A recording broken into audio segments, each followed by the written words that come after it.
Hi guys, இன்றைக்கி நம்ம toxic revenge love ட்ராமாவுடைய third பார்ட்டை பார்க்க போகிறோம். வீடியோக்குள்ளே போகிறதுக்கு முன்னாடி யூஷுவல் நான் சொல்கிறதா நம்மளுடைய சேனலில் இருந்து சப்ஸ்கிரைப் பண்ணாமல் பார்த்துட்டு இருந்தீங்கன்னா சப்ஸ்கிரைப் பண்ணிவிட்டு பக்கத்தில் இருக்கிற பெல் நோட்டிஃபிகேஷனுமே கிளிக் பண்ணிக்கோங்க. வாங்க வீடியோக்குள்ளே போகலாம். ஹீரோயின் கையை ஹேண்ட்கேப் போட்டு லாக் பண்ணதும் ஹீரோயின், உனக்கு என்ன பைத்தியமாக பிடிச்சிருக்கு, எதுக்கு இந்த மாதிரிலாம் பண்ணிட்டு இருக்கேன்னு சொல்லி திட்டுறாங்க. ஆமாம், எனக்கு பைத்தியம் தான் பிடிச்சிருக்கு, என்ன நீ தான் பைத்தியம் முடிக்க வைக்கிறேன்னு சொல்லி ஹீரோயின் கிட்ட மிஸ்பிஹேவ் பண்ண ட்ரை பண்ணுறான். நெக்ஸ்ட் ஹீரோயினை வீட்டிலேருந்து அடிச்சுட்டு வந்து அந்த ஃபார்ம் ஹவுஸ் பக்கத்தில் இருக்கிற ஒரு வீட்டில் அடிச்சு வச்சுட்டு இதுக்கப்புறம் நீ எங்கேயும் போகக்கூடாதுன்னு சொல்லி கதவை லாக் பண்ணிட்டு ஹீரோயின் எங்கேயும் போகாமல் பார்த்துக்கிறதுக்காக ஒரு பொண்ணையும் நிற்க வச்சுட்டு போகிறான். பாவ ஹீரோயின் என்னை வெளியில் விடுங்க விடுங்கன்னு சொல்லி கத்திக்கிட்டே சாப்பிடாம கூட அந்த ரூம்லேயே அடிச்சு கிடக்காங்க.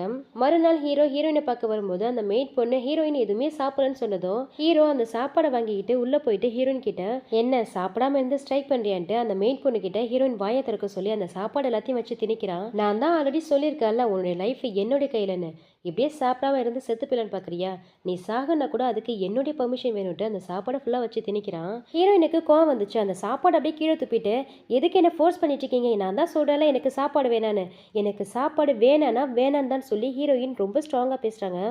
உடனே ஹீரோ அந்த மேல் கிட்ட அந்த சாப்பாடு பவுலை கொடுத்து வெளியில போங்கன்னு சொல்லிட்டு ஹீரோயின் கிட்ட அன்னைக்கு உன் கூட சுத்திட்டு இருந்தானே அவன் பேரு ரோயன் தானே சொல்லி கேட்கறான். ஹீரோயின் அந்த பேரை கேட்டதும் ஒருவேளை ஆனாவை பத்தி இவருக்கு ஏதாவது தெரிஞ்சிருக்குமா, அதனாலதான் அவரை பத்தி விசாரிக்கிறாருன்னு சொல்லி யோசிச்சுக்கிட்டு இப்ப எதுக்கு அவரை பத்தி கேட்கறீங்கன்னு ஹீரோயின் கேட்கறாங்க. இவ்வளவு நேரம் அவ்வளவு பிரேவா பேசின, இப்ப அவன் பேரை கேட்டதும் அப்படியே பம்முற, ஏன் இப்ப எங்க போச்சு உன் தைரியம், இப்பவும் பேச அப்படின்னு ஹீரோ திபரா பேசுறதுக்கு ஹீரோயின் ஒருவேளை அவரை ஏதாவது இவன் பண்ணிட்டானுன்ட்டு, மோஷன் அவங்களுக்கு என்னாச்சு, எதுக்கு திடீர்னு அவங்கள பற்றி பேசுகிறீங்க, நீங்கள் எதாவது அவங்கள ஹர்ட் பண்ணிட்டீங்களா, தயவு செஞ்சு அவங்கள எதுவும் பண்ணிட்டாதீங்க, உங்களுக்கு என்ன நான் சாப்பிடணும் தானே, நான் இப்போவே சாப்பிட்றேன்னு சொல்கிறாங்க. அந்த நேரம் பார்த்து ஹீரோயினுக்கு சீனியர் கிட்டேருந்து கால் வருது.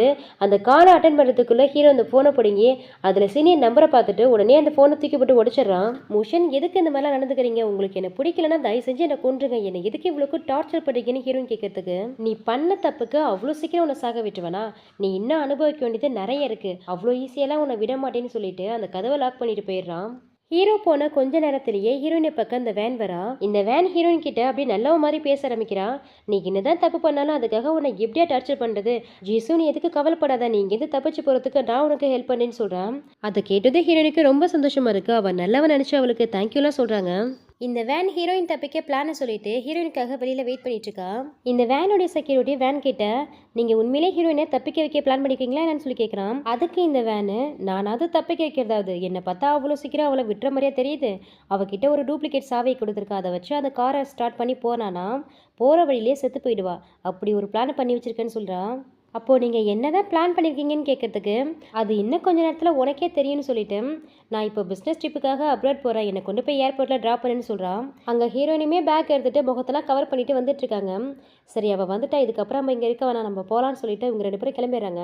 நெக்ஸ்ட்டு நம்ம ஹீரோவை தான் காமிக்கிறாங்க. ஹீரோயின் மேலே இருக்கிற கோவத்தில் என்னை எப்படி அவன் மறந்துட்டு இன்னொருத்த கூட போய் ஸ்டே பண்ணி ஒரு குழந்தை வேற பெற்றிருக்கா, அவளால் எப்படி இதெல்லாம் முடியுது, எங்கேருந்து அவருக்கு இந்த தைரியம் வந்ததுன்ட்டு பயங்கரமாக ஹீரோயினை திட்டிக்கிட்டு கோவப்படுறங்கிற பேரில் ஸ்விம்மிங் பூல் இருக்கிற தண்ணியெல்லாம் ஒரு கட்டையை வச்சு அடிச்சு விளையாடிட்டு இருக்காரு. அந்த இடத்துக்கு ஹீரோட அசிஸ்டன்ட் வந்து சார் ஹீரோயின் மிஸ் ஆயிட்டாங்கன்னு சொன்னதும், என்ன ஹீரோயின் மிஸ் ஆயிட்டலாம், அதுக்குள்ளேயே அவ எங்க போனான்ட்டு இவங்க 2 பேரும் ஆளுக்கு ஒரு பக்கமா ஹீரோயின் தேடி போறாங்க. இந்த பக்கம் ஹீரோயின் அந்த வேன் கொடுத்த கார்ல வராம அவசர அவசரமா அந்த வீட்ல இருந்து நடந்தே வந்துடுறாங்க. அங்க சீனியரும் வழியில நிக்கிறாரு. ஆல்ரெடி ஹீரோயின் சீனியருக்கு கால் பண்ணி வர சொல்லிட்டாங்க போல. சீனியர் ஹீரோயின் கிட்ட அவசரமா என்ன கால் பண்ணி வர சொன்னே, என்னாச்சுன்னு சொல்லி கேட்கிறாரு. அதுக்கு ஹீரோயின், சீனியர் இப்ப பேசலாம் டைம் இல்ல, எதையும் என்னால இப்போ எக்ஸ்பிளைன் பண்ண முடியாது, சீக்கிரம் ஆனாவை அழைச்சிட்டு வாங்க, நம்ம ஏர்போர்ட் போகணும்னு சொல்றாங்க. அப்ப ஆனா உன்கிட்ட இல்லையான்னு சீனியர் கேட்கிறாரு.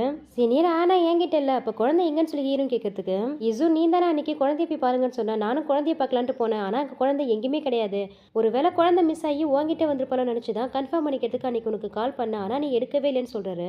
சீனியர் அன்னைக்கு நான் போன் அட்டன் பண்ண முடியாம போனதுக்கு காரணம் மூஷன் தான், என்னை இவ்வளவு நாள் அவரு ஹவுஸ் அரெஸ்ட் பண்ணி வச்சிருந்தாரு, அதனாலதான் மறுபடியும் என்னால உங்களை கான்டாக்ட் பண்ண முடியல, இப்பதான் ஒரு வழியா அந்த வீட்ல இருந்து தப்பிச்சு வெளியில வரேன், இப்ப குழந்தை எங்க போனா எங்க போய் தேடுறதுன்னு சொல்லி பேசிட்டு இருக்கும் போதே அந்த இடத்துக்கு போயர் வரா. அவ வந்தவொடனே சீனியர் கிட்ட என்ன ஒரு கோஇன்சிடென்ட், உங்களை பார்த்து ரொம்ப நாளாச்சு, எப்படி இருக்கீங்கன்னு சொல்லி சந்தோஷமா பேசிட்டு இருக்கும்போது ஹீரோயினை பார்த்துட்டு இத்தனை இவ செத்துருப்பான்னு பார்த்தா இன்னமும் இங்கே தான் இருக்காளான்னு சொல்லி மனசுல நினைச்சிட்டு இருக்கா. இப்படி இவங்க கூட என்ன ஹீரோயின் பேசிட்டு இருக்கத ஹீரோயினை தேடிட்டு வந்த ஹீரோ பார்த்துறாரு. உடனே காரை ஸ்டாப் பண்ணலான்ட்டு பிரேக்கை பிடிச்சு பார்க்குறாரு. ஆனா பிரேக்கே பிடிக்க மாட்டேங்குது. நேராக கொண்டு போய் ஒரு வண்டியில விட்டு ஆக்சிடென்ட் ஆகிடுது.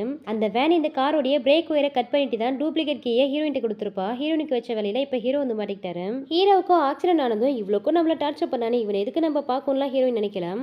அழுதுகிட்டே ஹீரோவை கொண்டு போய் ஹாஸ்பிட்டல் சேர்க்குறாங்க. ஆனா ஹீரோவுக்கு இதெல்லாம் தெரியாது. ஹீரோ மயக்கத்தில் இருப்பாரு. மறுநாள் ட்ரீட்மெண்ட் முடிஞ்சு எழுந்து உட்காந்துக்கிட்டு ஹீரோயின் எங்கன்னு தான் ஃபர்ஸ்ட் கேட்குறாரு. அப்போ ஹீரோயினுமே உள்ள வராங்க. ஹீரோயினை பார்த்ததுமே ஹீரோ, என்ன இத்தனையும் அந்த சீனியர் கூட பறந்துருப்ப நினைச்சா இன்னமும் இங்கே தான் சுத்திட்டு இருக்கேன்னு சொல்லி கேட்குறான். அதுக்கு ஹீரோயினுமே சாரி சொல்லிட்டு, நான் எதுக்காக போல தெரியுமா, உங்களுக்கு கார் ஆக்சிடென்ட் ஆயிடுச்சு, அதனால தான் உங்களை விட்டு போக எனக்கு மனசு வரலன்னு சொல்றாங்க. உன்னை பார்த்தா அப்படி தெரியலையே, நான் பொழைச்சு வந்ததுல ரொம்ப டிசப்பாயிண்ட் ஆன மாதிரி இருக்க. எனக்கு என்னமோ அந்த கார் ஆக்சிடென்ட்டே நீ தான் பிளான் பண்ணியன்னு டவுட்டா இருக்குன்னு வேற சொல்றான். இப்போதான் ஹீரோயினுக்குமே ஒரு விஷயம் ஞாபகம் வருது. அந்த காரோடைய டூப்ளிகேட் சாவியை வேன் தானே ஹீரோயின்ட்ட கொடுத்து அந்த கார்ல போக சொல்லியிருப்பா. ஒருவேளை அது நமக்கு வச்சு ட்ராப்போன்ட்டு ஹீரோ கிட்ட, எனக்கு என்னமோ அந்த ஆக்சிடென்ட்டை வேன் தான் பிளான் பண்ணியிருப்பாளோன்னு டவுட்டா இருக்குன்னு வேற சொல்றான். ஆனா ஹீரோ அதை நம்பாம, அவளே பிஸ்னஸ் ட்ரிப்புக்காக இன்னைக்கு நைட்டு தான் அப்ராட் போனா, அவ வந்து உனக்கு பிளான் பண்றாளா, எதுக்கு நீ பண்ண தப்புக்கெல்லாம் மற்றவங்கள ப்ளேம் பண்ணேன்னு சொல்லிட்டு அவனுடைய அசிஸ்டண்ட்டை சொல்லி அந்த கான்ட்ராக்ட் ஃபைலை எடுத்துகிட்டு வர சொல்கிறான். அவருமே அதை எடுத்துகிட்டு வந்து கொடுத்ததும் அதை ஹீரோயின்ட்ட காட்டி, இதில் இன்னும் 3 மாதத்துக்கான அக்ரிமெண்ட் அப்படியே தான் இருக்குது, நீ கண்டிப்பாக எனக்கு 30 மில்லியன் பணம் கொடுக்கணும், இப்போ இந்த கார் ஆக்சிடென்ட்டை சேர்த்து எல்லாத்துக்கும் நீ தான் பே பண்ணுன்னு சொல்லி அந்த ஃபைலை ஹீரோயின்ட்டே தூக்கி போடுறான். ஹீரோயின் பாவம் இவனை பாவம் பார்த்து ஹாஸ்பிட்டலில் சேர்த்தது தப்பாக போச்சுன்னு ஹீரோவே பார்த்துட்டு இருக்காங்க. உடனே ஹீரோ, என்ன அப்படியே பார்த்துக்கிட்டே இருக்க, இதுக்கப்புறம் என் ஃபேமிலிலேருந்து நீ தப்பிச்சு போன்னு நினச்சினா நீ எங்கே இருந்தாலும் உன்னை தேடி கண்டுபிடிச்சி கொண்டு புதைச்சிடும்னு வர ஹீரோயினை பயமுறுத்தி காட்டுறான். நெக்ஸ்ட் டே ஹீரோயின் எப்போதும் போல் அவங்க கிளீனிங் ஒர்க்கை தான் பார்த்துட்டு இருக்காங்க. அப்போ அந்த இடத்துக்கு குட்டி பொண்ணு ஆனா வரா. அவளை பார்த்தது ஹீரோயினுக்கு ரொம்ப சந்தோஷமா இருக்கு. ஆனால் இவ்வளோ நாள் நீ எங்கே போயிருந்த, இப்போ எப்படி இங்கே வந்தேன்னு சொல்லி ஹீரோயின் கேட்கறதுக்கு, ஹீரோ, நான் தான் அவளை அழைச்சிட்டு வந்தேன், அதுவும் உனக்காக தான் அழைச்சிட்டு வந்தேன். ஆனால் ஒரு விஷயத்த மறந்துடாத என்றைக்கும், நீ பண்ண பாவத்துக்கெல்லாம் பரிகாரமாக என்னுடைய ஃபேமிலியில் தான் லாஸ்ட் வரைக்கும் இருக்கணும். ஒரு வேளை என்னைக்காவது நீ என்ன ஹாப்பியாக வச்சுக்கன்னா உன்னுடைய இந்த சந்தோஷம் எல்லாம் ஒரு செகண்டில் காணாமல் போயிடுன்னு ஹீரோயின் குழந்தைய பற்றி பேசுகிறான். உடனே அந்த குட்டி பொண்ணு ஆனால் தன்னுடைய அப்பான்னு கூட தெரியாமல் ஹீரோ கிட்ட, அங்கிள், எங்கள் அம்மா கூட என்னை ஸ்டே பண்ண வச்சதுக்கு ரொம்ப தேங்க்ஸ்னு வேற சொல்கிறான். அந்த குழந்தை பேசுகிறத பார்த்துட்டு ஹீரோக்கு ரொம்ப சந்தோஷமாக இருக்கு. அந்த குழந்தைய தொடலான்ட்டு போகிறான். உடனே ஹீரோயின் ஹீரோடைய கையை தட்டி விட்டுட்டு, மோஷன், நான் உங்களை வார்ன் பண்ணுறேன், உங்களுக்கு தேவையானது நான் மட்டும்தான், என்னை எவ்வளோ டார்ச்சர் வேணாலும் பண்ணிக்கோங்க, ஆனால் என் குழந்தை பக்கம் உங்கள் விரல் கூட படக்கூடாதுன்னு சொல்கிறான்.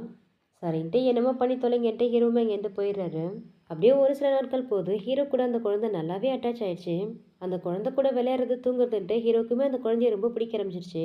இப்படி இவங்க ஃபேமிலியாக சந்தோஷமாக இருக்காத ட்ரிப்பு போனால் அந்த வேன்மே வந்து பார்த்துட்றான். ஹீரோயின் இப்படி உயிரோட இருக்கிறத பார்த்ததும் அவளுக்கு ரொம்ப ஷாக்காக இருக்குது. இவன் இன்னமும் சாகாம தான் இருக்காரா அப்படின்ட்டு ஹீரோயின் மேலே கோவப்பட்டுக்கிட்டே அப்படியே சிரிச்சுக்கிட்டே ஹீரோ கிட்ட போயிட்டு, நான் இப்போ தான் அப்ராட்லேருந்து ரிட்டர்ன் ஆனால் உங்களுக்காக கிஃப்ட்லாம் கொண்டு வந்திருக்க பாருங்கன்ட்டு கிஃப்ட் எடுத்து கொடுக்குற ஹீரோ கிட்ட. வேனை பார்த்ததும் அவங்கள டிஸ்டர்ப் பண்ணக்கூடாதுன்னு ஹீரோயின் அவங்க குழந்தைய வச்சுட்டு உள்ளே போகலான்னு பார்க்குறாங்க. உள்ளே போகிறதுக்காக ஆனா எழுந்து விளையாடிட்டே போகிறா. அப்படி போகும்போது அந்த வேனை இடிச்சிடறா. உடனே ஆனாவுமே, ஆண்டி என்னை மன்னிச்சிடுங்க, நான் தெரியாமல் இடிச்சிட்டேன்னு சாரி சொல்லிடுறான். ஹீரோயினுமே, என்னுடைய குழந்தை பண்ண தப்புக்காக என்னை மன்னிச்சிடுங்கன்னு சொல்லிட்டு 2 பேருமே உள்ளே போயிடுறாங்க. அவங்க போனதுக்கப்புறம் இந்த வேன் குட்டி குழந்தை இடிச்சதுக்கு ஏதோ மலையில போய் மோதின மாதிரி வலிக்குதுன்னு சொல்லி ஆக்ட் பண்ணுறான். உடனே ஹீரோவுமே, என்னாச்சு உனக்கு, குழந்தை இடிச்சதால வலிக்குதான்னு சொல்லி கேட்குறான். முஷன், நீங்கள் குழந்தையெல்லாம் ப்ளேம் பண்ணாதீங்க, மேபி நான் ட்ராவல் பண்ணி வந்ததால எனக்கு டயர்டாக இருக்குன்னு நினைக்கிறேன், கொஞ்சம் ரெஸ்ட் எடுத்தா எல்லாம் சரியாக போயிடுன்னு சொல்கிறான். சரி, நீ போயிட்டு ரெஸ்ட் எடு, எனக்கு ஆஃபீஸில் ஒரு முக்கியமான மீட்டிங் இருக்குன்ட்டு ஹீரோ ஆஃபீஸ் கிளம்பிடுறான். நெக்ஸ்ட் டே ஹீரோயின் அவங்க வேலையை பார்த்துட்டு செவனின்னு போயிட்டு இருக்காங்க. ஆனால் அவங்கள நிப்பாட்டி வச்சுட்டு இந்த வேன், ஜிசு எதுக்கு என்ன அவாய்ட் பண்ணிட்டே இருக்க, அன்னைக்கு நான் உனக்கு ஹெல்ப் பண்ண தான் நினைச்சேன்னு சொல்கிறதுக்கு ஹீரோயின், நீ என்ன எனக்கு ஹெல்ப் பண்ண பார்த்தேன்னு எனக்கு நல்லாவே தெரியும், அது மட்டும் இல்லாமல் அந்த கார்க்கே என்கிட்ட கொடுத்து நீ எதுக்காக எனக்கு ஹெல்ப் பண்ண பார்த்தேன்னு கூட எனக்கு நல்லாவே புரியுதுன்னு சொல்கிறாங்க. ஜிசு, நீ எதுக்கு இந்த மாதிரிலாம் பேசிட்டு இருக்க, அன்னைக்கு நான் உண்மையிலேயே உனக்கு ஹெல்ப் பண்ணதான் பார்த்தா, ஆனால் நீ என்னடா என்னைக்கே சந்தேகப்பிடிக்கிறல, நீ பேசுறது எனக்கு ரொம்பவே கஷ்டமா இருக்குன்னு சொல்லி பேசிட்டு இருந்தவா திடீர்னு ஹீரோ வரதை பார்த்துட்டு ஹீரோயினை பிடிச்சி வச்சுக்கிட்டு, ஜிசு, நானும் ஹீரோவும் சீக்கிரமாவே கல்யாணம் பண்ணிக்க போறோம், எங்க லைஃப்ல எதுக்காக மறுபடியும் நீ திரும்ப வந்த, அவர் என்ன மட்டும்தான் லவ் பண்றாரு, நான் உனக்கு கெஞ்சி கேட்கிறேன், தயவு செஞ்சு எங்க லைஃபை விட்டு போயிடுன்னு சொல்லிக்கிட்டு தானாவே கீழே விழுந்துட்டு ஹீரோயின் தள்ளி விட்ட மாதிரி ஃப்ரேம் பண்ணிட்டு எனக்கு நெஞ்சு வலிக்குதுன்னு சொல்லி ரொம்ப ஆக்ட் பண்ணிட்டு இருக்கா. ஹீரோயின் இந்த பைத்தியக்காரி அடுத்து என்ன பிளான் பண்றதுக்கோல தெரியலன்ட்டு முழிச்சிட்டு இருக்காங்க. அதுக்கு மேல இந்த ஹீரோ வேற வேனை தூக்கி விட்டுட்டு என்னாச்சு உனக்குன்னு சொல்லி கேட்கறதுக்கு அந்த வேன் ஹீரோ கிட்ட, அன்னைக்கு அந்த குழந்தைய நடிச்சாலா, நீலேருந்து நெஞ்செல்லாம் ரொம்ப வலிக்குதுன்னு சொல்றான். உடனே ஹீரோயின் கிட்ட, எல்லாமே உன் குழந்தையால தான், இப்போ வேனுக்கு மட்டும் ஏதாவது ஒன்று ஆச்சு, அதுக்கப்புறம் உனக்கும் உன் குழந்தைக்கு இருக்குன்னு சொல்லிட்டு ஹீரோயினை வார்ன் பண்ணி விட்டுட்டு போறான். போகும்போது இந்த வேன் ஹீரோயினை பார்த்து அப்படி நக்கலா சிரிச்சுக்கிட்டே போறான். நெக்ஸ்ட் இந்த வேன் வீட்டில் இருக்கும்போது அவனுடைய செக்யூரிட்டி கிட்ட அந்த குழந்தைய பத்தி விசாரிக்க சொல்றப்ப போல அவனுமே வந்துட்டு, அந்த குழந்தையோட பேரு ஆனா, அது ஹீரோயினுடைய குழந்தை தான், இத்தனை வருஷம் அப்ராட்ல தான் வளர்ந்துருக்கு, இப்பதான் சைனாவுக்கு ரிட்டர்ன் ஆகிருக்கு, அந்த குழந்தைக்கு மைலோபிளாஸ்டியாங்கிற டிசீஸுமே இருக்கு, இது எதுவுமே ஹீரோவுக்கு தெரியாது, இதுல என்ன ஹைலைட்னா அந்த குழந்தைக்கு உங்களை மாதிரியே ரொம்பவே ரேரான பிளட் குரூப் வேற சொல்லிடுறான். பரவாயில்லையே, அந்த ஆனா ரொம்ப இன்ட்ரெஸ்டிங்காக தான் இருக்கான்னு சொல்லிட்டு இருக்கா. அடுத்து இவன் என்ன பிளான் பண்ணியிருக்கான்னு தெரியல. நெக்ஸ்ட் ஹீரோயின் தான் காமிக்கிறாங்க. ஹீரோயின் அவங்க கிளீனிங் ஒர்க்கை பார்த்துட்டு இருக்கும்போது அந்த இடத்துக்கு சீனியர் வந்துடுறாரு. சீனியரை பார்த்ததுமே ஹீரோயின், சீனியர் நீங்க எப்படி உள்ள வந்தீங்கன்னு சொல்லி கேட்கறதுக்கு சீனியர் ஹீரோயின் கையை பிடிச்சிக்கிட்டு, ஜிசு இதெல்லாம் பேச இப்போ டைம் இல்லை, நம்ம குழந்தையோட ட்ரீட்மெண்ட்காக அவசரமா அப்டேட் போய் ஆகணும், சீக்கிரமா வான்னு சொல்லி கூப்பிடுறான். ஹீரோயினுமே கூட போறாங்க. போகிறாங்க. ஆனால் ஆப்போசிட்டில் ஹீரோ வந்து நிற்கிறான். ஹீரோ சீனியரை பார்த்ததுமே, ஏன்டா உனக்கு எவ்வளோ தைரியம் தான் என் வீட்டுக்குள்ளேயே வந்திருப்பேன்ட்டு இவனை அடிச்சு முதல்ல ஆற்றுல தூக்கி போடுங்க மீனுக்கு ஏறி அப்படின்னு சொல்கிறான். ஹீரோடைய ஆளுங்களும் சீனியரை அடிக்கலான்ட்டு வராங்க. உடனே ஹீரோயின் வந்து ஸ்டாப் பண்ணிட்டு, முஷன் சீனியர் ஆனாவுக்காக தான் வந்தார், இதுக்கப்புறம் அவர் இங்கே வர மாட்டார், தயவு செஞ்சு அவர் விட்டுருங்க, அவருக்கு எதிராக நான் உங்ககிட்ட மன்னிப்பு கேட்குறேன்னு சொல்கிறாங்க. உடனே சீனியர் ஹீரோயின் கையை பிடிச்சி இழுத்துட்டு, நீ எனக்காக யாருக்கிட்டையும் கெஞ்சிட்டு இருக்கவனா, இவனை மாதிரி பூச்சாண்டிக்கெல்லாம் வேற யாராவது பயப்படுவாங்க, நான் பயப்பட மாட்டேன்ட்டு ஹீரோ கிட்ட ஆனா என்ன அப்பான்னு சொல்லி தான் கூப்பிடுவா. ஸோ நான் யாருன்னு உனக்கு புரிஞ்சிருக்கும்னு நினைக்கிறேன். இப்போ நான் என் குழந்தைய அழைச்சிட்டு போக வந்திருக்கேன், எங்கே என் குழந்தைன்னு கேட்கறதுக்கு. ஹீரோவே ஒரு கிறுக்கு பையன், அவங்ககிட்ட போய் இவ்வளோ பொலைட்டாக பேசலாமா? ஹீரோ சீனியர் முஞ்சிலே பொக்குன்னு ஒன்று வைக்கிறான். ஒரே அடியில் சீனியர் தொப்புன்னு போய் கீழே விழுந்துறாரு. உடனே சீனியர் ஹீரோவை பார்த்து, மற்றவங்களை அடிச்சிட்டா நீ என்ன அவ்வளோ பெரிய ஆளா? அடிக்கிறத தவிர வேற என்ன உனக்கு தெரியும்? என்னைக்காச்சும் யாரையாவது லவ் பண்ணிருக்கியா? நீ எல்லாம் மனுஷனே கிடையாது. கொஞ்சமாச்சும் உங்ககிட்ட மனுஷத்தன்மைன்னு ஒன்று இருந்ததுன்னா ஹீரோயினை டார்ச்சர் பண்றதை விட்டுடு. நீ எல்லாம் ஹீரோயினுக்கு தகுதியே இல்லாதவன்னு சொன்னதும் ஹீரோவுக்கு செம்மக்கம் வருது. உனக்கு எவ்வளோ தைரியம் தான் என் வீட்டில் வந்து என்னையே பேசுவேன்னு அப்படியே வெறி பிடிச்ச மாதிரி சீனியர் அடிக்க ஹீரோ ஓடுறாரு. ஆனா ஹீரோயின் விடாம ஹீரோவை பிடிச்சிக்கிறாங்க. ஹீரோனுடைய ஆளுங்க கிட்ட என்ன அப்படியே பார்த்துட்டு நிற்கிறீங்க, அவனை போய் அடிங்கன்னு சொன்னதும் அவங்களுமே சீனியர் அடிக்க போறாங்க. உடனே ஹீரோயின் வந்து ஹீரோ கிட்ட, முஷன் தயவு செஞ்சு நான் நம்புங்க, அவர் குழந்தையோட ட்ரீட்மெண்ட்காக அப்ரோட் அழைச்சிட்டு போக தான் வந்திருக்காரு, தயவு செஞ்சு அவரை விட்டுருங்கன்னு சொல்லி ரொம்ப காலில் விழுந்துலாம் கெஞ்ச ஆரம்பிச்சிடறாங்க. ஹீரோயின் ரொம்ப கெஞ்சறதால சரின்ட்டு ஹீரோவுமே மனசதங்கி அவனை இழுத்துட்டு போய் வெளியில போடுங்கன்னு சொல்லிடுறாரு. அவங்க போனதுக்கப்புறம் ஹீரோ ஹீரோயின் கிட்ட, இதுதான் உனக்கு லாஸ்ட் வார்னிங், இதுக்கப்புறம் யார் கூடயாவது டேட்டிங் போகிறேன், அங்கே நிற்கிறேன் இங்கே நிற்கிறேன்னு அவங்க கூடயாவது ஒன்று சுற்றுனதை பார்த்தேன்னா ஒன்று எதுவும் பண்ண மாட்டான், குழந்தைய தான் டார்ச்சர் பண்ணுவேன்னு ஹீரோயினை அந்த ஸ்விம்மிங் பூல் இருக்கிற தண்ணியில் வச்சு முக்கிட்டு இருக்கான். அந்த நேரம் பார்த்து அந்த இடத்துக்கு வேன் வந்துட்டு அப்படியே நல்ல புள்ள மாதிரி, முஷன் எதுக்காக ஹீரோயினை இந்த அளவு டார்ச்சர் பண்றீங்க, முதல்ல அவளை விடுங்கன்னு சொல்லிட்டு ஹீரோவை தூக்கி விட்டுட்டு ஹீரோயினை காப்பாத்திடுறான். உடனே ஹீரோயினை பிடிச்சி தள்ளி விட்டுறான். ஹீரோயின் போயிட்டு வேன் மேல மோதி அந்தான விழுந்துடுறாங்க. கூடவே இந்த வேனை விழுந்துறா. விழுந்த உடனே மறுபடியும் அவளுடைய நெஞ்சுவலி ஆக்டிங் ஆரம்பிச்சிடறான். அந்த வேனை கொண்டதும் ஹீரோ பதறி போயிட்டு அவளை ஹாஸ்பிட்டல் அழைச்சிட்டு போறான். இங்க ஹீரோயின் ஹீரோ பண்ண டார்ச்சர் நினைச்சு பாவம் அழுதுட்டு இருக்காங்க. இதோட இந்த பார்ட் கம்ப்ளீட் ஆகுது. இந்த வீடியோ உங்களுக்கு பிடிச்சிருக்கும்னு நினைக்கிறேன். பிடிச்சிருந்தா லைக் பண்ணுங்க, உங்க ஃப்ரெண்ட்ஸ் அண்ட் ஃபேமிலிக்கு ஷேர் பண்ணுங்க. நெக்ஸ்ட் வீடியோ கண்டிப்பா மார்னிங் அப்லோட் பண்ணிடுறேன், மிஸ் பண்ணாம பாருங்க. Thank you so much and see you.